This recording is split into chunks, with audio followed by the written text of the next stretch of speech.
El aula estalló en risas antes incluso de que el muchacho pudiera terminar la frase. El profesor, con una sonrisa condescendiente y la tiza suspendida en el aire, negó lentamente con la cabeza. No puedes resolver esto, dijo casi con amabilidad, como quien explica una verdad inevitable. En la pizarra brillaba un problema cubierto de símbolos antiguos, ecuaciones encadenadas y una nota al margen que decía, planteado en 1824. Nunca resuelto en este instituto. Para la mayoría era solo una reliquia académica, para el chico del último banco era algo más, una especie de llamado silencioso. Se llamaba Mateo, tenía las mangas gastadas del suéter y un cuaderno lleno de anotaciones diminutas, como si temiera desperdiciar espacio. No levantó la voz ni discutió. Solo observó el problema con una intensidad que incomodó a varios compañeros.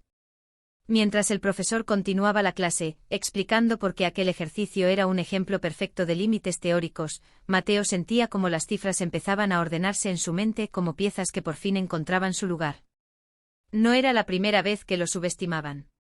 En su casa, la mesa de la cocina era su laboratorio. Allí, bajo una bombilla temblorosa, había pasado noches enteras leyendo traducciones viejas, diarios de matemáticos olvidados, manuscritos digitalizados con errores y tachaduras. Había descubierto que el problema no estaba mal planteado, solo había sido mal interpretado durante generaciones. Todos habían intentado forzarlo por el mismo camino. El profesor borró la pizarra con un golpe seco, dejando apenas una sombra blanca. Esto no viene al examen, dijo y pasó a otro tema. Pero Mateo ya no estaba allí. En su cuaderno volvió a escribir la ecuación original, respetando cada símbolo como si fuera sagrado. Cambió una suposición mínima, casi invisible, y el sistema empezó a respirar de otra manera. Los días siguientes fueron una mezcla de rutina y obsesión. En clase, Mateo permanecía en silencio. En los recreos evitaba el ruido y se refugiaba en la biblioteca, donde los libros olían a polvo y paciencia. Una tarde encontró una carta escaneada de un matemático francés del siglo XIX, en la que se insinuaba una idea descartada por demasiado simple para ser correcta. Mateo sonrió por primera vez en semanas. El viernes regresó al aula con ojeras profundas y una calma inquietante. Mientras el profesor explicaba funciones, Mateo levantó la mano. El gesto provocó murmullos. El profesor suspiró, resignado. Sí, Mateo. Sin pedir permiso, se acercó a la pizarra. Escribió despacio, no para impresionar, sino para no equivocarse. Paso a paso, rehizo el problema antiguo, señalando donde todos habían fallado. No había arrogancia en su voz, solo claridad. El aula quedó en silencio. Incluso el reloj parecía escuchar. Cuando terminó, no hubo aplausos. El profesor miraba la pizarra como si viera un idioma nuevo. Se acercó, revisó cada línea, borró una, la volvió a escribir. Sus labios se movían sin sonido. Pasaron segundos que parecieron minutos. Finalmente dejó caer la tiza. Aquella tarde la noticia salió del aula y cruzó pasillos, oficinas, pantallas. Un investigador universitario pidió ver el desarrollo completo. Luego otro. El problema, archivado durante 2 siglos, empezaba a mostrar una solución elegante y brutalmente sencilla. Mateo fue invitado a presentar su trabajo primero en una pequeña sala, luego en un auditorio. Pero mientras los adultos discutían teorías y créditos, Mateo regresó a casa y se sentó otra vez en la mesa de la cocina. Sabía que lo que había resuelto no era el final, sino apenas una puerta. En su cuaderno, al margen de la solución, había aparecido una consecuencia inesperada, una derivación que nadie había mencionado todavía, una línea que conectaba aquel viejo problema con algo mucho más grande, algo que, si era cierto, podía cambiar no solo una ecuación, sino la forma en que entendemos. La forma en que entendemos los patrones ocultos del mundo.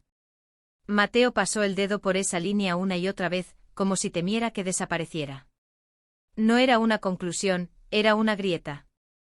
Una grieta por la que se colaba algo inmenso. En los días siguientes, su vida cambió sin que él lo buscara. Llamadas que no atendía, correos que no abría, adultos que hablaban demasiado rápido y usaban su nombre como si ya no le perteneciera. En el instituto, los mismos compañeros que antes se reían ahora lo miraban con una mezcla incómoda de admiración y distancia. El profesor, aquel que había reído primero, evitaba cruzar su mirada y cuando lo hacía, había en sus ojos algo parecido al respeto y al miedo. Mateo seguía siendo el mismo. Caminaba a casa por las mismas calles, contaba los mismos pasos, se detenía en el mismo semáforo roto que tardaba más de lo normal en ponerse en verde.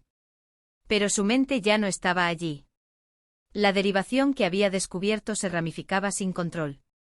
Cada vez que intentaba cerrarla, aparecían dos posibilidades nuevas.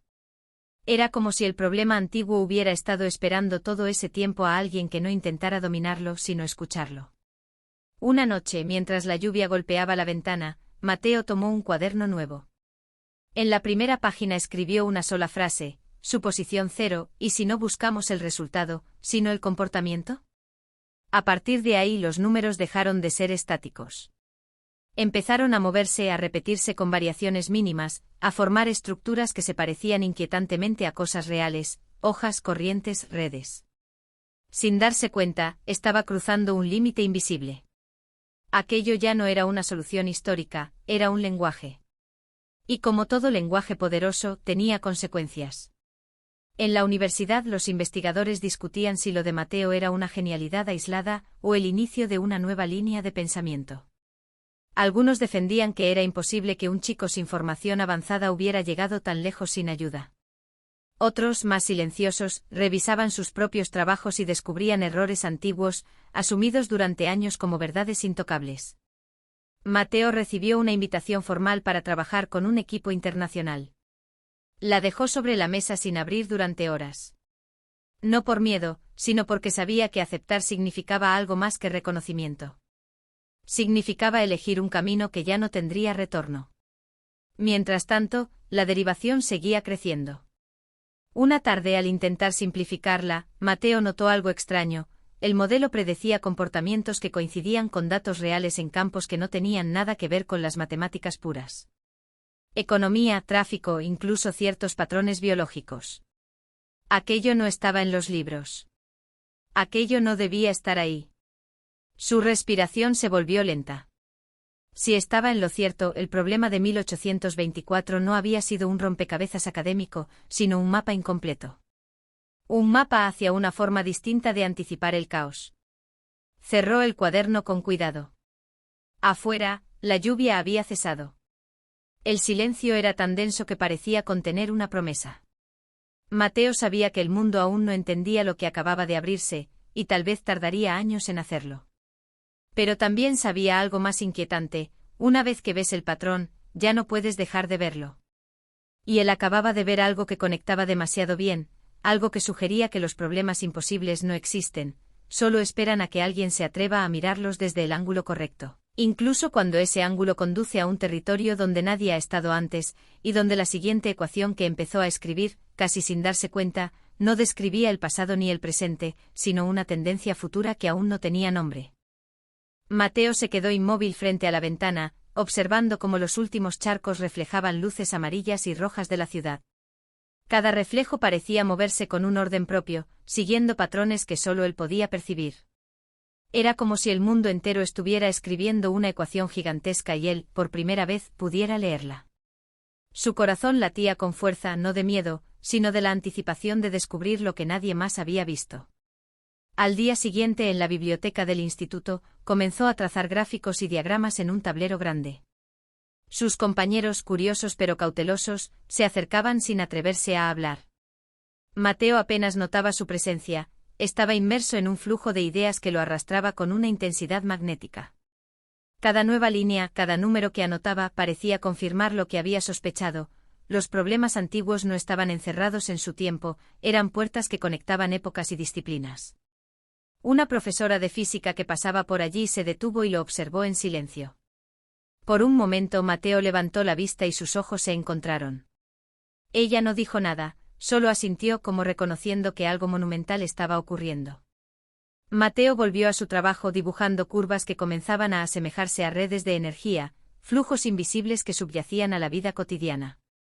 Las ecuaciones se transformaban en mapas de relaciones, interacciones, ciclos que se repetían una y otra vez, solo que con variaciones sutiles que nadie antes había notado. Cuando llegó la tarde, Mateo llevaba más de 8 horas frente al tablero. Sus manos estaban manchadas de tiza, su cabello desordenado, sus cuadernos apilados alrededor como barreras improvisadas contra interrupciones. De pronto detuvo su trazo. Algo no cuadraba. Una de las predicciones de su derivación no coincidía con la realidad, un fenómeno se comportaba de manera opuesta a lo que el modelo sugería. Mateo frunció el ceño. Esto no era un error menor, era un detalle que podría cambiar todo. Durante la noche regresó a casa y encendió su lámpara favorita. La habitación parecía más pequeña, pero el cuaderno sobre la mesa brillaba con una luz propia en su mente. Comenzó a revisar cada paso, cada ecuación, cada suposición. Lo que antes parecía lineal y lógico ahora se abría como un laberinto de posibilidades.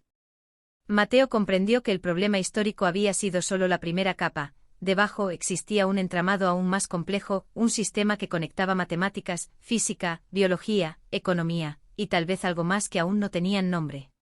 Sus ojos se agrandaron cuando notó un patrón recurrente en las cifras que antes había pasado por alto.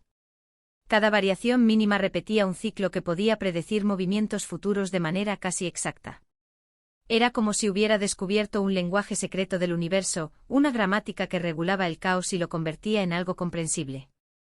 La emoción y la responsabilidad se mezclaban dentro de él, cada descubrimiento traía consigo preguntas más grandes, desafíos que podían cambiar la manera en que la humanidad entendía la realidad.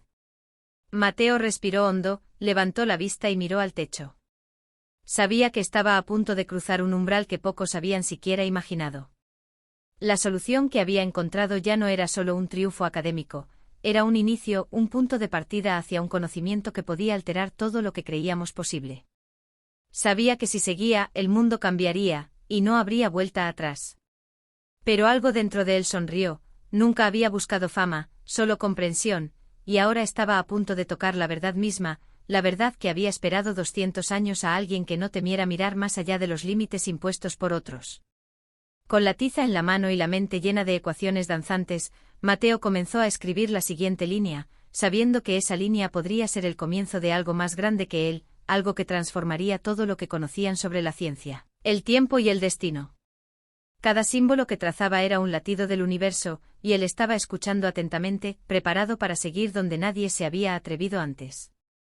El aula volvió a quedarse en silencio, pero esta vez no había duda ni burla, solo un asombro profundo que flotaba en el aire. Mateo retrocedió unos pasos de la pizarra y dejó que todos contemplaran lo que había creado. Un hilo de lógica que conectaba siglos de incógnitas, un mapa que mostraba no solo la solución de un problema de 200 años, sino la puerta a un entendimiento más amplio del mundo. El profesor, con los ojos abiertos como nunca antes, sintió que había sido testigo de algo que superaba cualquier expectativa, cualquier libro, cualquier regla que él mismo había enseñado. La noticia se extendió más allá de los muros del instituto. Pronto Mateo fue invitado a conferencias internacionales, entrevistas, paneles de discusión donde su nombre resonaba con un respeto que él apenas podía comprender. Sin embargo, a pesar de la fama repentina, él seguía siendo el mismo chico que pasaba horas frente a su cuaderno, que encontraba belleza en la precisión de una ecuación y misterio en un patrón que se repetía en lo cotidiano. No le interesaba la gloria, le fascinaba la posibilidad de descubrir lo desconocido, de abrir ventanas donde antes solo había paredes. Su trabajo comenzó a inspirar a una generación de jóvenes que ya no veían la matemática como un conjunto de reglas secas y frías, sino como un lenguaje capaz de revelar secretos del universo. Cada clase, cada conferencia, cada demostración de Mateo encendía una chispa en quienes lo escuchaban, la chispa de la curiosidad pura, del asombro sin miedo, de la audacia para mirar lo imposible y no rendirse hasta comprenderlo. Pero Mateo sabía que su viaje no terminaba allí. Lo que había resuelto era apenas la primera capa, debajo, un vasto océano de patrones y relaciones aguardaba a ser explorado. Lo que otros habían considerado inalcanzable ahora parecía un desafío emocionante, una invitación a continuar. Su solución era un faro que iluminaba un camino que muchos jamás se habrían atrevido a caminar, y cada paso que daba abría nuevas rutas, nuevas preguntas, nuevos enigmas que pedían ser descifrados. Una tarde, mientras caminaba bajo el cielo rojizo del atardecer, comprendió algo fundamental: los problemas más antiguos, los más difíciles, no existen para frustrar, sino para enseñar. No se trataba solo de encontrar respuestas, se trataba de entrenar la mirada para ver conexiones donde nadie más las ve, de escuchar lo que otros creen que es silencio, de confiar en que la intuición y la paciencia pueden revelar verdades invisibles. Mateo había cruzado ese umbral y al hacerlo, había transformado no solo su vida, sino la forma en que todos podían mirar el mundo. El eco de su logro perduraría más allá de los nombres y los premios. Cada ecuación, cada derivación, cada línea que Mateo trazaba era un recordatorio de que lo imposible solo espera ser entendido desde un ángulo nuevo. Su historia se convirtió en leyenda no por la fama, sino por la inspiración que dejaba, la certeza de que incluso ante problemas que han permanecido sin resolver durante siglos, hay una mente valiente capaz de ver lo que otros no ven, de encontrar el orden donde otros solo ven caos, de abrir puertas que cambian el curso de la historia. Y así, mientras la última luz del día se desvanecía sobre la ciudad, Mateo sonrió frente a su pizarra. No era solo un triunfo personal, era una promesa viva de que la curiosidad, la audacia y la pasión pueden transformar el mundo, y que a veces resolver un misterio de 200 años no termina con un aplauso, sino con la apertura de infinitos nuevos caminos que esperan a ser explorados.